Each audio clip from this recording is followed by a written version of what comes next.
Kami akan melanjutkan perbincangan bersama Menteri Pertanian Syahrul Yassin Limpo. Pak Syahrul, kalau terkait El Nino, mungkin yang berdampak begitu terhadap dari El Nino sendiri tidak hanya beras saja, ada komoditas lain yang kemudian juga menjadi concern atau perhatian. Takut nanti kalau misalnya terkena imbas, kemudian produksinya menurun, nanti bisa berefek lagi kepada harga begitu kan. Nah, kalau terkait dengan komoditas lain ini bagaimana Pak kesiapan untuk mengantisipasi El Nino itu sendiri? Ya, memang bukan hanya beras, Sakia dan pemirsa yang harus menjadi concern dari Kementerian Pertanian. Bapak Presiden minta banget untuk semua pihak, terutama Kementan itu menjaga 12 komoditi yang ada. 12 komoditi itu antara lain beras, jagung, kedelai, kita pemakan kedelai, bawang merah, bawang putih, cabai besar, cabai rawit, daging sapi dan kerbau, daging ayam ras, telur ayam ras, gula kristal putih, dan minyak goreng. Nah, dari 12 komoditi ini, sesuai prognosa kita, dari Januari sampai Desember, semua kita sudah amankan dalam pengertian stok kita berharap cukup tersedia.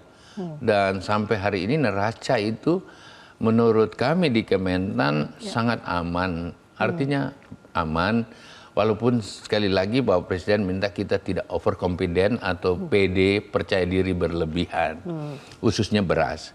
Oleh karena itu jagung kita punya ketersediaan yang cukup, misalnya konsumsi produksi beras kita 31,9 ketersediaannya, kemudian kita akan makan 30 juta. Berarti kita masih punya kurang lebih kelebihannya dengan importasi dan lain-lain cukup.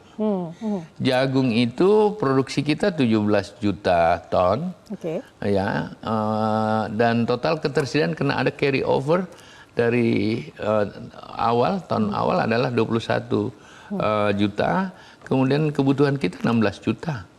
Ya. Artinya masih ada surplus begitu ya, masih bisa untuk memenuhi konsumsi dalam negeri. Walaupun memang kita harus produksi. Nah, ini kan data ini kan bukan data dari Kementan saja. Data ini dari data BPS. Sekali lagi, data ini kami sandingkan dengan satu data BPS, yang kedua dari standing crops. Standing crop itu data digital, potret melalui satelit dan lain-lain sebagainya. Dan ketiga, laporan daerah. Dan saya lihat penyajian yang ada di layar monitor bisa dideteksi oleh kita. Selebihnya ada importasi juga yang membackupnya gitu loh. Ya, termasuk yang memang yang kita impor juga antara lain bawang putih, kemudian daging kerbau hampir 368.000 ton dan lain-lain sebagainya. Artinya memang sudah ada data-data menunjang perbandingan data yang kalau kita lihat berarti selaras sebenarnya begitu ya Pak Menteri. Nah, terakhir Pak Menteri, kita bicara tadi mengenai data begitu kan. Semua berbicara harus dengan data, jangan berasumsi. Tetapi kalau keyakinan dari Pak Menteri sendiri terhadap data, terutama tadi data standing crop begitu ya, untuk memotret lahan, itu seberapa akurasinya, seberapa yakin dengan data yang dimiliki ini sendiri? Jadi Sakia, para pemirsa, ada 3 data. Dan 3 data ini sudah 3 tahun kami pakai. Walaupun yang kita sepakati, data yang akan menjadi rujukan semua menteri dan kita di Indonesia adalah data BPS. Dan data BPS dari data yang kami miliki adalah data yang paling rendah. Ya, 31,5 juta itu data BPS. Kalau standing crop 37 juta. Kalau datanya dari laporan daerah 33 juta. Nah, sekarang sebesar apa akurasi yang ada di BPS? BPS udahlah, memang dia punya tugas. Uang negara memang dibayar untuk itu kan. Dan kita rujuk ke sana. Dan itu paling rendah. Ini boleh lihat datanya di layar monitor. Tetapi seperti apa sebenarnya data standing crop itu? Standing crop adalah melalui satelit, melalui digital, melalui artificial intelligence.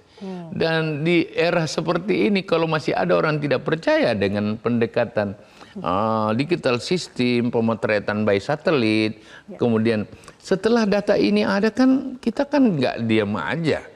Kita melakukan faktualisasi, kita simulasi ke daerah. langsung turun juga ya. Dan misalnya dari data satelit itu yang warnanya kuning berarti sudah siap untuk dipanen. Kalau dia sudah hitam berarti tanah ini sudah selesai dipanen. Itu digital udah menunjukkan semua. Dan luasannya itu bahkan produksinya udah melalui artificial intelligence sudah bisa dideteksi. Sudah bisa dideteksi ya. Dan seluruh dunia menggunakan itu. Kalau masih ada orang nggak percaya itu, saya nggak tahu lagi kayak gimana. Tetapi 3 alat pembanding ini selama 3 tahun kita pakai, membuat kita importasinya juga kita tidak lakukan. Baik. Bahkan tidak hanya itu Zakia, kami menurunkan survei misalnya, di mana semua beras ini kok sepertinya hilang. Di survei kita menunjukkan stok beras nasional terbesar berada di institusi rumah tangga, sekitar 66 sampai 68%. Jadi rakyat ini rupanya menjaga stoknya juga sampai dia 66 sampai 68%. Mungkin karena dia juga membaca televisi, mendengar televisi, mendengar akan ada El Nino, mereka itu. Jadi ada sedikit panic buying juga begitu ya, menyimpan stok kurang begitu lebih, ya. Kurang lebih. Ini hasil survei loh. Bahkan Maret, Juni itu rumah tangga dan Bulog cenderung mengalami peningkatan juga. Baik. Dan yang terakhir di Horeca, Horeca hotel, restoran, dan industri merupakan dia juga membeli banyak. Baik. Mungkin ini antisipasi mereka juga dalam menghadapi El Nino, ketakutan akan adanya kekurangan produksi. Tetapi kalau tadi sudah dijelaskan dengan lugas oleh Pak Menteri bahwa produksi itu tidak lebih rendah dari konsumsi, sebenarnya bahkan bisa dikatakan surplus, terutama untuk beras, dan segala antisipasi juga sudah dilakukan. Jadi ada pakar atau analisa mengatakan ini tahun lalu 2,26 juta ton. Itu dikemukakan di satu televisi. Saya mau gugat itu sebenarnya. Dia data dari mana? Apa Karena dia bicara harus sesuai dengan data. Baik. Masa 26 juta? Itu berarti tahun lalu kita udah sorted dong. Itu mungkin bicara tidak menggunakan data, tetapi Kementerian Pertanian sudah bicara dengan data yang ada. Terima kasih banyak atas penjelasannya. Semoga ini juga membuka mata masyarakat Indonesia yang ketakutan akan mungkin produksinya kurang, tetapi tidak begitu ya. Kita masih memiliki stok beras yang cukup untuk konsumsi dalam negeri. Ya, tapi sekali lagi kita tidak pede, produksi terus harus kita genjot, dan ini tentu saja kita berharap para bupati, para gubernur terus menghayo-hayo untuk produksi kita. Pak Menteri, terima kasih sudah bergabung dan sudah menjelaskan di Prime Time News pada malam hari ini. Terima kasih atas kesempatannya, dan pemirsa, demikianlah perjumpaan kita dalam Prime Time News malam ini. Saya Zakia Arfan mewakili rekan Reno Reksa dan teman-teman yang bertugas mengucapkan terima kasih atas kebersamaan Anda. Selamat malam, sampai jumpa. Jelajahi cara baru mendapatkan informasi. Download Metro TV Extend sekarang.